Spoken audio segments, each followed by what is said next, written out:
দেখো class 5-এর lesson 4-এর বা chapter 4-এর memory in marble, এইখান থেকে চ্যাপ্টার 4 মেমোরি ইন মার্বেল চ্যাপ্টারের নাম। তো এখান থেকে আমরা প্যাসেজটা পড়ব। আগে একটু পড়েছি, আরও তারপর থেকে পড়ছি।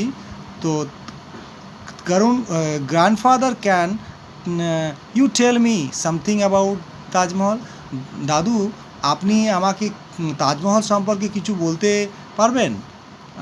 Tarun's grandfather was a retired teacher, তরুণের ঠাকুরদা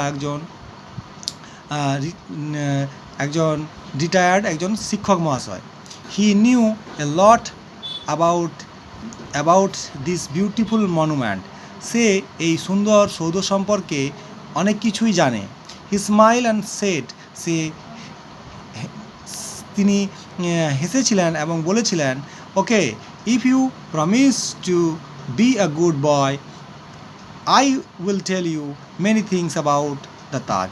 যদি তুমি, তার দাদু কী বললো, তার দাদু হেসে বলল যে যদি ঠিক আছে, যদি তুমি আমাকে কথা দাও যে তুমি একটি ভালো ছেলে হবে, ভালো ছেলে হবে, তাহলে আমি তোমাকে এই সম্পর্কে অনেক কিছু, তাজ সম্পর্কে অনেক কিছু তোমাকে আমি বলতে পারবো।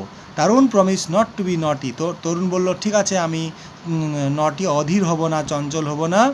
So his grandfather began to tell him the story of Taj Mahal. তখন তার দাদু তাকে ওই তাজমহলের সম্পর্কে গল্প বলতে শুরু করলেন।